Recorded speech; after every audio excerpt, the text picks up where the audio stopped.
England means everything to me. The easy choice would be to stay silent. I look at my country, I've got 3 children. It's my duty as an Englishman to make sure that I hand down a safe and prosperous country to them. They can tell people I'm a figure of hate. They can tell people I'm an extremist. The public don't buy it anymore. Most places I go, I get loved. I get loved by the public because they've tried to make me a leper because I talk about issues that expose their failures. They have failed with mass migration. They failed with integration. They failed with assimilation. The entire British Parliament have pandered and cowered in the face of ideologies that wish to destroy this nation. Tommy, Stefan, good to see you. Good to see you too, bro. We've known each other for years. Yep. A lot of things have changed. I mean, you were one of the most hated men in this country. You were essentially almost a leper. You were pretty much untouchable. You were considered, the most hated man in the UK. Yet many of the things that you said, many of the things that you warned about, not everything, there's some things we obviously disagree on.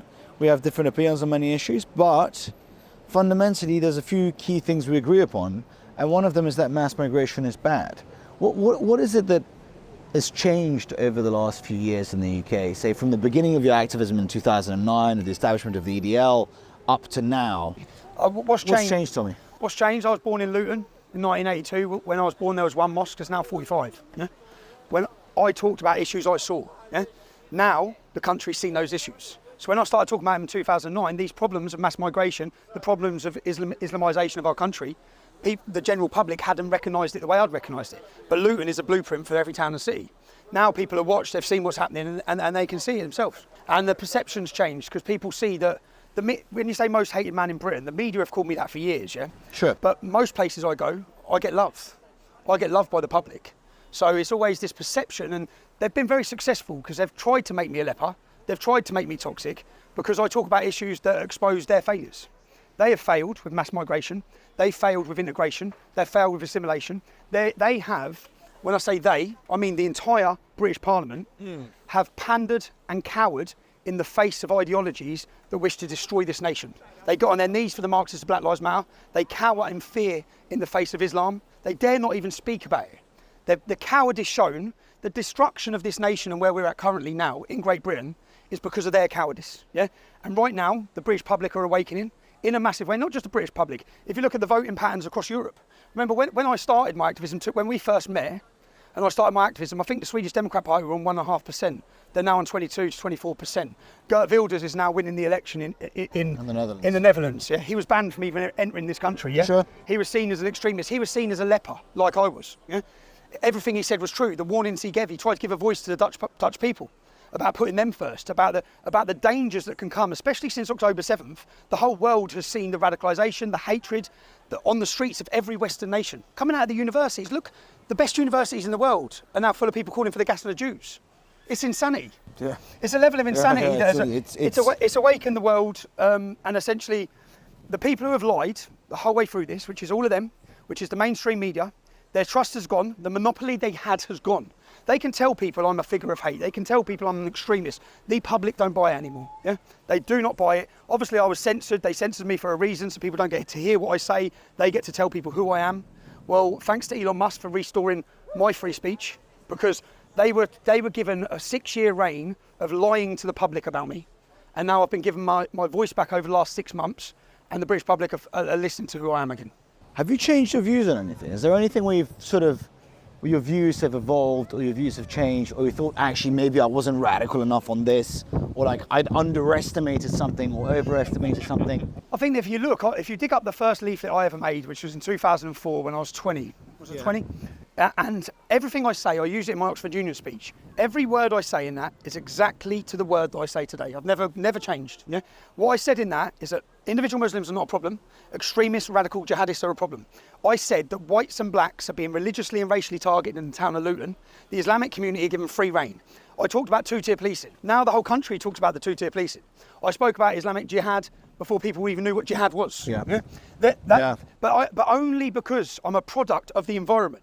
I've grown up in Luton, where Al Mujahideen, who were only prescribed in 2013 or 14, they are 60% of the Muslims in British prisons for terrorism, are ex-members of that group. I went to school with them. Yeah? Their head office, Omar Bakri and Abu Hamza's head office, was in my town.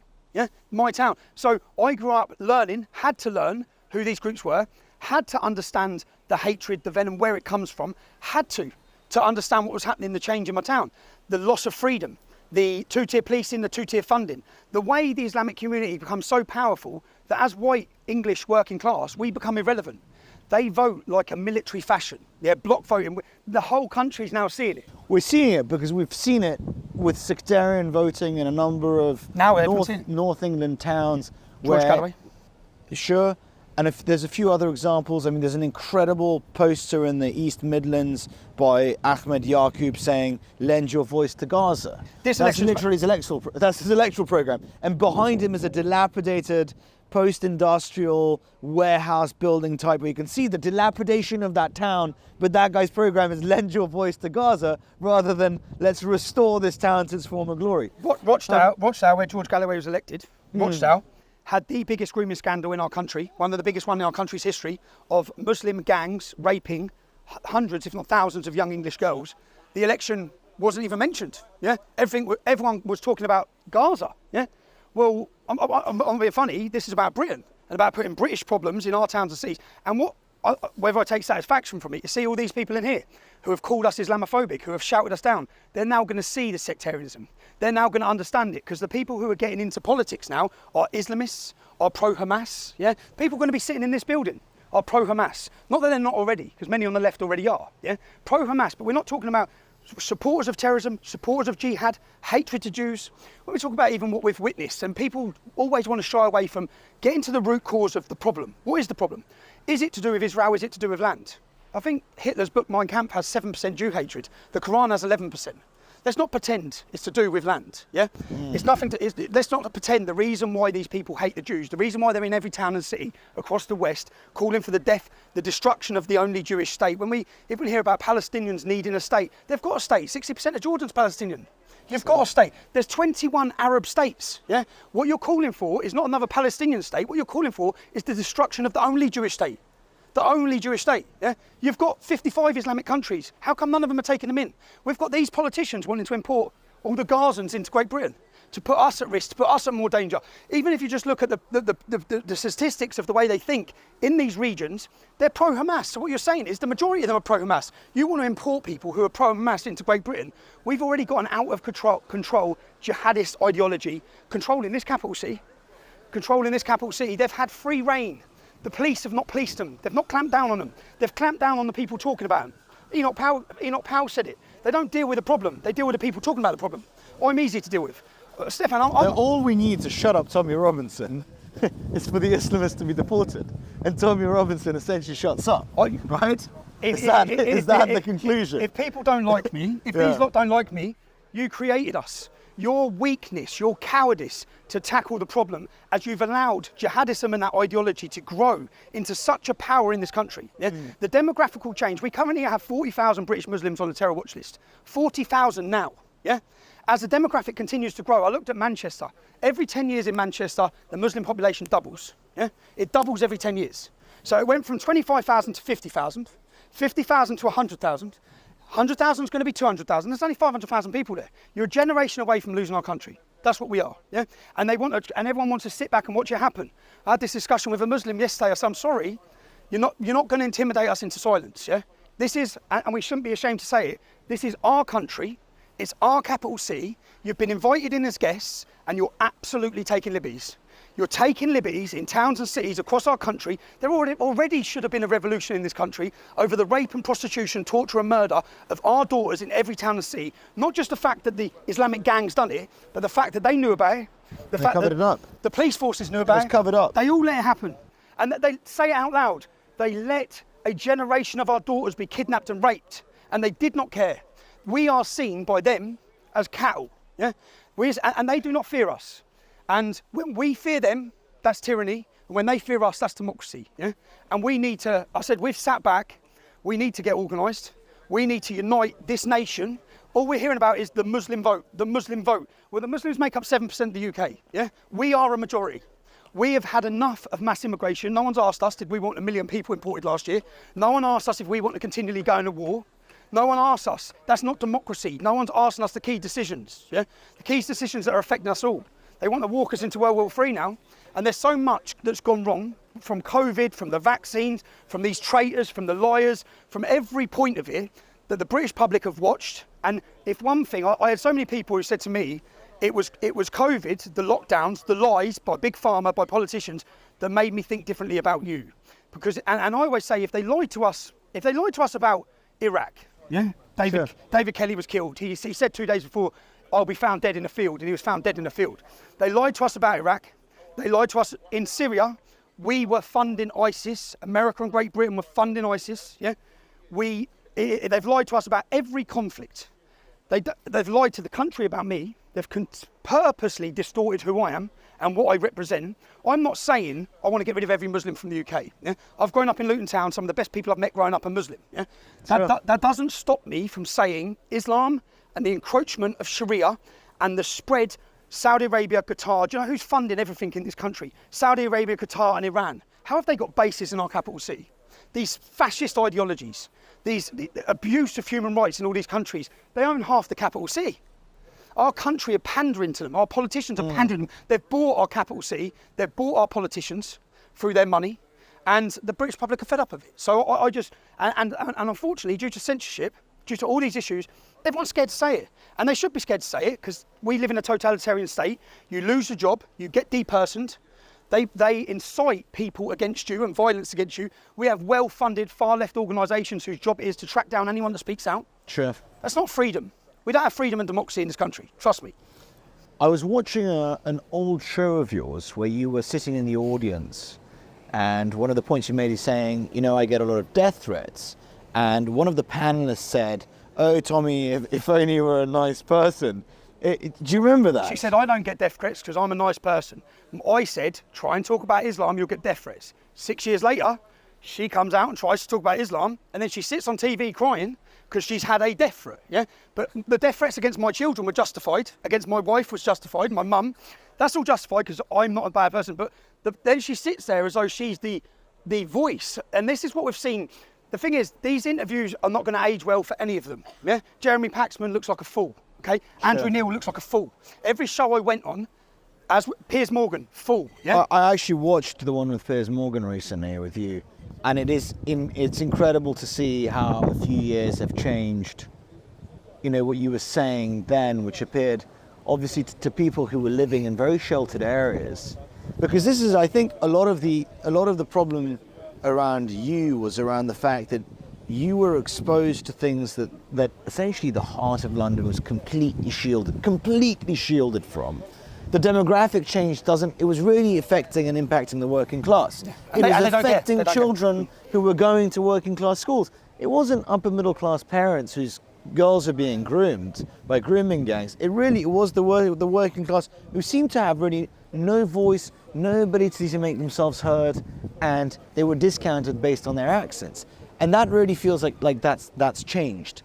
Who are some of the individuals that would have not touched you beforehand, or not even sort of dared to speak with you or be seen with you, that have since come out and been willing to interact with you and to be publicly seen with you? So since the start of the English Defence League, many influential people have met with me. Yeah, I'm not going to put them in a position, right? Sure. They've met with me because they were desperate. Every time we went onto the streets and done a demonstration, it was a cry for help. Every time, like that Piers Morgan interview, we just had 20 children blown up in Manchester. Yeah, if we look at the Manchester terrorist attack, the police the next day went to the Didsbury Mosque, and the Didsbury Mosque put a banner outside saying, "We love Manchester." And the police took all their pictures outside Didsbury Mosque. I went into Didsbury Mosque, yeah? I got a leaflet. Do you know what the leaflet said? The music made me do it. This is the mosque that Salman Abedi, who could recite the Quran without looking at it, who was invited into our country. His dad was a terrorist, yeah? They were invited into our country and given safety. He went and blew up children at a concert. The music made me do it. So I read this leaflet, and the leaflet talked about how music is satanic. Yeah, it painted people like Ariana Grande, who is what he went and blew up. So this leaflet's in there. I looked at the preachers that have been there, Abdul Rahim Green, Quick, people who say there must be death to people who leave Islam, people who say kill homosexuals. These were the preachers in that mosque. And then I saw Andy Burnham come out, who's the mayor of Manchester. He come out and said, and we're going to stand against this, fight against this. So I looked at him. He shares a platform with Cage. Cage are an extremist MEND. They're an extremist, Islamist, radical organisation. And the mayor, who says he's going to combat it, shares a platform with them. Yeah. Cheers, bro. The police who are there taking pictures, cosy pictures with the imams, at the mosque that has been used to radicalise the person to go and blow up the centre. The cowardice in no one since Winston Churchill or William Gladstone, not one single person in that building has spoke about Islam. Bearing in mind how many jihad attacks we've had, we're not even allowed to ask the question. You're not even allowed to look at Islamic scripture to understand who Muhammad was. It's a conversation that's not allowed to be had, and we have to have it. When I went on that Piers Morgan show, that was the most watched episode of Good Morning Britain there's ever been. Yeah, that's ever been. I didn't know that. And that is because the public need this conversation. We are desperate for someone to talk about it. Right now, the reason why the mood's changed, women are scared, parents are scared, they're looking at their country, we don't recognise it anymore. Yeah? There's 1,000 years of English history here, 1,000 years, and they're going to give it away in 60 years. And what you're seeing now is the start of a resistance to it. The issues I tried to talk about in 2009, the public weren't ready to hear them. They're ready now. They're not just ready, we're more determined, we're more focused. I've learned a lot. Stefan, when we met, I was a young man. Yeah? I was 25 years old. I'd never been political. I come off of a building site to run in the biggest street protest movement Europe's seen. I had some bad times. I had some dark times. I've been in 10 prisons because of this lot. I've been attacked. I've had to walk feeling like I'm walking with a death sentence from jihadists. There's been 6 of them in jail for 20, 30 years planning to kill us. All of that at times played its toll on me as a person. Of course. The pressure, but I now can deal with that. Yeah, I've learned to deal with that. They've just tried to destroy my life. The best thing I get is they've spent 15 years with the full weaponisation of the globalist corporate media to tell the public who I am. I walk down the street and I'm loved. How do you feel about that? I know it's a strange question. I've travelled this country meeting families that have been affected by these rape gangs. I've sat down with the brothers, the mums, the dads. I always said, I've done a 5-part series called The Rape of Britain, and I've always said, when you read about these crimes, yeah, don't read about them, you need to feel them. When you meet the mums, you meet the girls, 20 years on, 10 years on, they're still suicidal, they're still on drugs. When you see it, I've seen the problems. I feel anger, disgust with this lot. Right? They've sold our country. They have destroyed our country. It's now or never for Europe. Yeah, we haven't got long left. With the borders opening the way they are, there is a mass immigration which is changing the face of this country forever. Not for the good. No one can say it's for the good. Yeah, no one. The criminality is going up. The level of violence is going up. Terrorism's going up. We're made to feel like foreigners in our own country. We can't speak up. So, and when you try and talk up about it, you're not even allowed to have a conversation. Yeah, well, but their labels are far right, their labels are racist, their labels of Islamophobe, gone. Doesn't matter. No one cares now. No one cares. They've overplayed their hand. They've lied and lied and lied. Luckily, now I have my social media back. I can counter their lies, expose their lies. Why do you think so few men have spoken up in the UK and in Europe more generally? Why do you think there is this kind of broad and general cowardice? It's not multiple reasons. They've feminised us. They've weakened men, what it is to be a man. They've broke down the family. Many children don't have dads now, purposely orchestrated. Here in the United States, I know when you look at 1960s, I think 80% of black kids had a dad. Now it's 20%. That's not a mistake. None of this is a mistake. They break down the family. They want to control what your children are being taught, not a strong father figure. Yeah? They don't want the family unit there. That's where the criminality, they want people relying on the state, not being successful, not having ambitions. And that has been a long process that's come in where they've chipped and chipped at all different things. And then they've got everyone mortgaged up to the hill, everyone in jobs where they've got diversity departments, yeah, where you can't speak, you'll lose your job. So most people, remember when I started my activism in 2009, I wore a mask and used a fake name, yeah, because I was that person.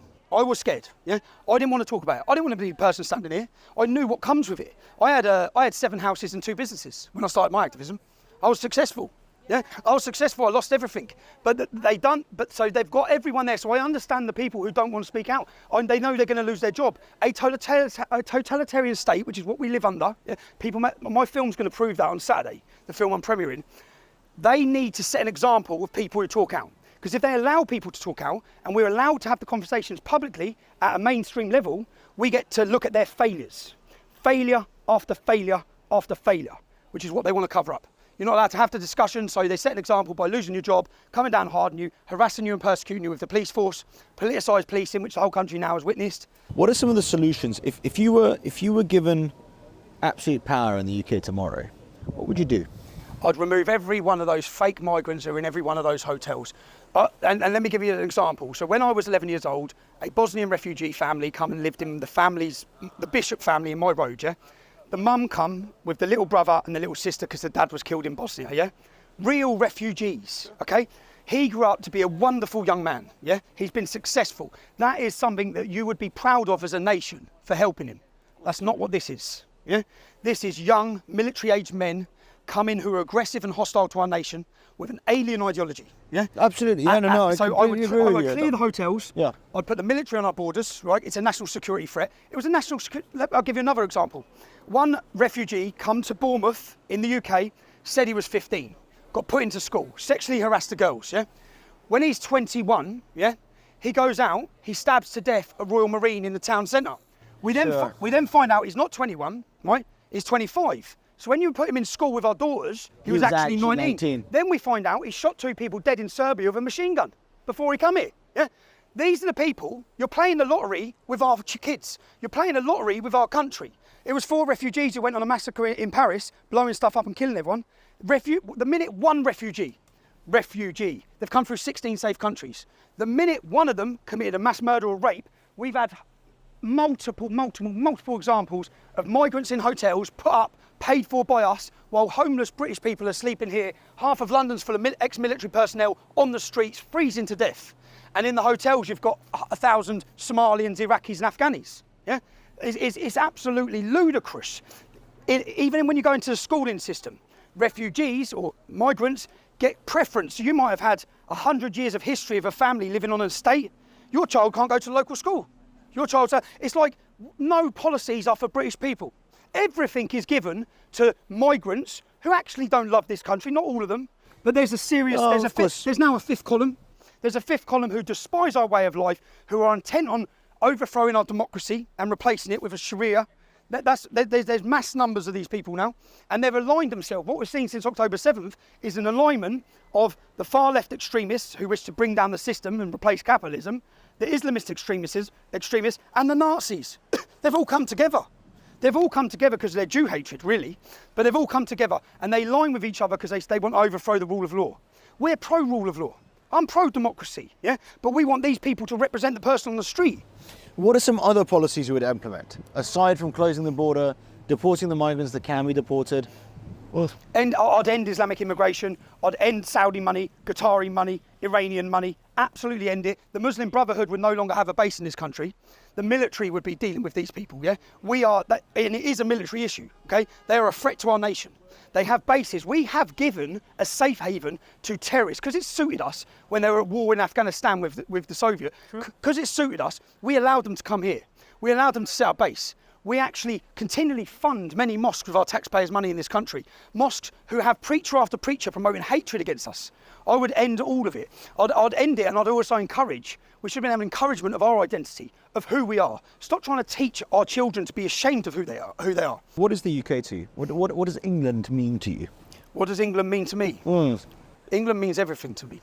England means, you see, the easy choice for me. The easy choice would be to stay silent. In every issue, the easy choices would be to be pro-Palestine. The easy choice would have been to be pro-Black Lives Matter. That's the easy choice. No one's coming down and clamping down on you. No one wants to attack you. There's no one going to get violent with you. Yeah? That would be the easy choice, but it would be the coward's choice. I look at my country. I've got 3 children. And I look at, it's my duty as an Englishman to make sure that I hand down a safe and prosperous country to them. We are heading into a time when they want to take total control of every one of our freedoms. Freedom of speech, freedom of assembly, freedom to eat, freedom to move, freedom to travel, everything they're coming down on. And whilst they do that, some people are just accepting it for a bit of convenience, or they don't want to step out of line. Well, it's time to step out of line. It's time to step out of line. I will never, ever allow my children to become slaves in my nation. I already know we're treated like second-class citizens in our own country, right now. Yeah? What's that going to be like for my kids? And what does it mean? When you look at previous generations, if you think about it deeply, 14 and 15-year-old children were pretending they were old enough to go and run and fight and die. Yeah? People now are scared to even talk. That's how they've got us. People are scared to even talk. Now, freedom of speech is the most pivotal point on this, because if we can't have the discussion, we can never solve the problems. But they don't want us to have the discussion. What's all these hate hate legislation. I would destroy every law that's come in since Tony Blair, the 4,000 laws they've brought in.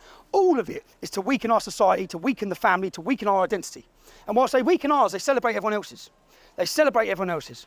I'd also have an independent inquiry into the teachings of the Quran, to see if it worked. The European Court of Human Rights in 2007 said that Sharia law was incompatible with Western democracy and freedom due to their views on homosexuals, their views on women. Any of the countries that they're coming from, just look at the views. And that's not, it's not 99% of Afghanis want Sharia law.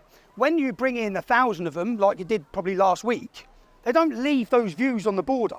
They bring them into enclosed communities where they're being funded by Saudi, funded by Qatar. All this money's coming in, and then they're promoted. And then when they're being promoted, we now have a lost generation of English youth who don't even know what it is to be English. They've lost their identity because their identity has come under attack. And then they're turning. They're either converting. There's no Cockney rhyming slang in London anymore. It's Jim African. Half the white kids think they're black. They've all lost their sense of who they are. Yeah, all of them. That's the new generation coming through because, and again, I'll give you an example. I grew up in Luton Town. When it's Eid, there's a massive fairgrounds, there's massive celebration. When it's St Patrick's Day, there's a 3-day festival. When it's St Lucian Day, I've made it a solution, they have big fairgrounds and big party. When it's St George's Day, it's banned. That's what it was like growing up for us. The school put out a letter, if you bring in the emblem of St George, on St George's Day, your children will be sent home. What message are you sending?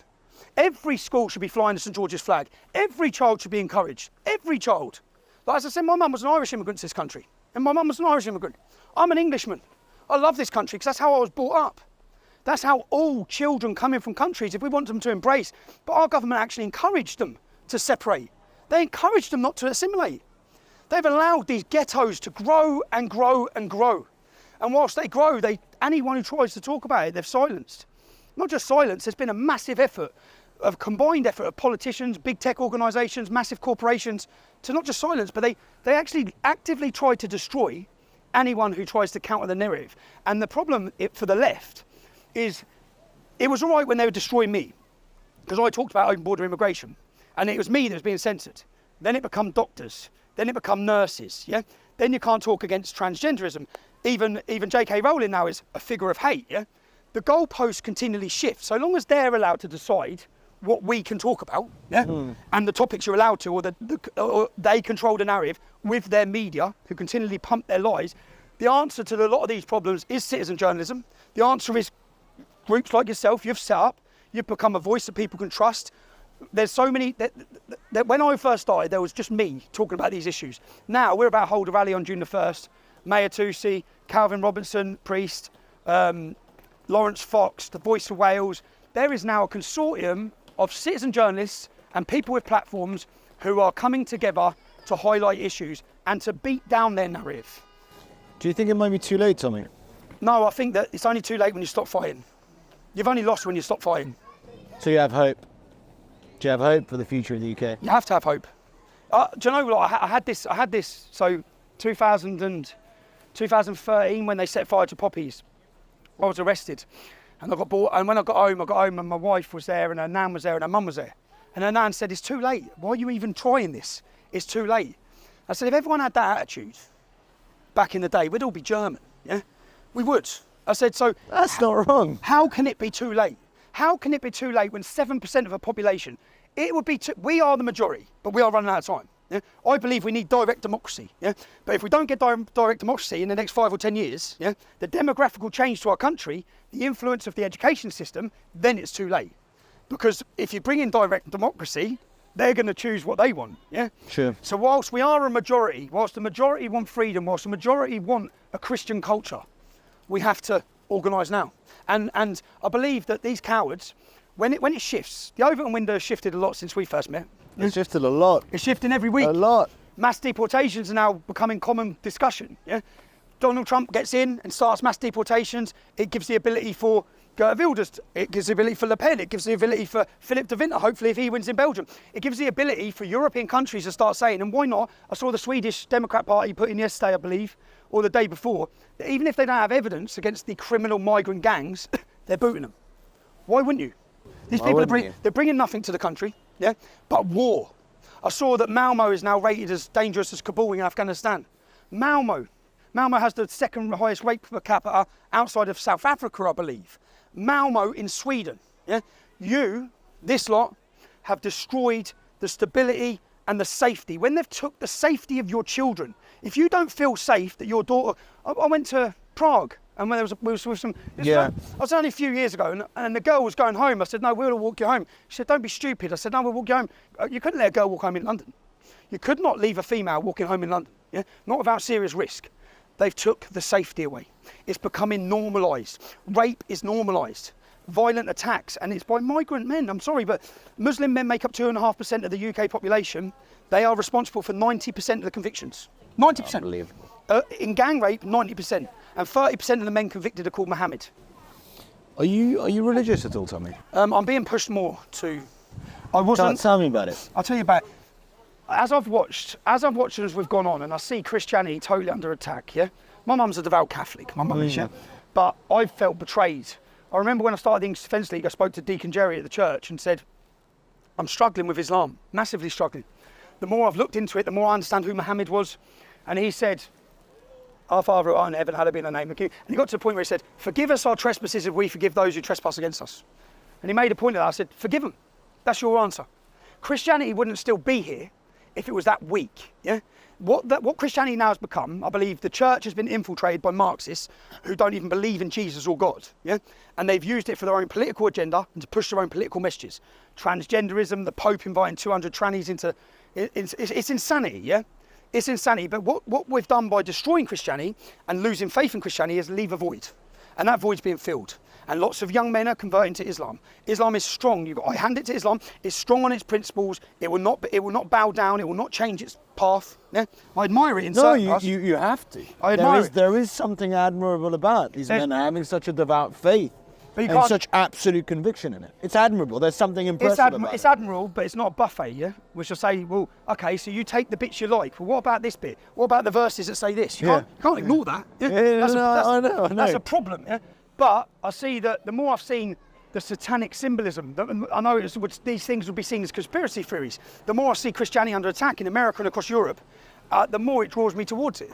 The more I believe, the more I see evil and Satanism, which we're seeing, yeah, the more I see that, the more there has to be the other side. So for the first time I said, I'm pushing that way more now than ever. I've always wanted to believe. I've sat in prison cells for months just thinking, show me. And I say to people, even if you don't believe, then the Christian way of life and the Christian culture is a great ethos for our country. It's a great thing that built this nation. And I saw an interview with the Queen which said, what would you say built Great Britain? She just held up the Bible. So there's lots, my life has evolved, lots of my views, even my views originally in the invasion of Iraq, now I see it as war crime. I understand the Muslims upset. I understand how devastating it must have been to see an illegal invasion, which is what it was, of Iraq, of Afghanistan, with no one caring about all the people who are being killed. No one giving a shit. As we invaded those countries for wealth and for money and for power, as we took out Gaddafi, which opened the borders of Europe, I now get frustrated and angered at what they've done and what they've continued to do. And as they've done that, they've radicalised a generation of Muslims and those they've turned on us. It's interesting because if you look at it, it's almost like, I mean, you started, the reason was that Luton Town was the airport through which dead British servicemen were being sent back home, and their bodies were being sent back home. And you had... It was a soldiers' homecoming parade, and they were attacked by terrorists. And they were attacked by terrorists. Terrorist boys. And obviously those boys, you know, those English lads who died out there, died ultimately in a war that I agree was fundamentally unfair and that actually did a huge amount of damage. So it's interesting because the terrorists that were there, it wasn't Abu Hamza, it was... it was that group, it was Saif al-Islam, it was that group, it was al-Mujahideen. And they weren't prescribed at the time, and I went to school with some of them. And the great irony is obviously that actually in some ways you can understand why they were standing there at that airport. It was a homecoming parade. They were standing at a homecoming parade, but I understand, and I'll say now... It's an irony, right? I mean, it's like we've come full circle in a sense of... I get it. I get it. But I didn't get it at the time. Yeah. No, I don't. I don't get it. When you join and swear allegiance to Queen and country to fight, you don't choose the war. No. They do. Yeah? They do. So those Muslims who are upset about that should have been here. Yeah? They should have been. They've chose the place. And that actual regiment, which was a Royal Anglian regiment, Scott Mumbridge is from the estate I'm from, is 26 years old. He died. Michael Swain lost his legs, yeah? They were training out there, right? They weren't fighting a war. You picked the wrong people, you picked the wrong target, and it weren't just, do you know what it become more about? Not the fact that they'd done that, it was that they were allowed to do it.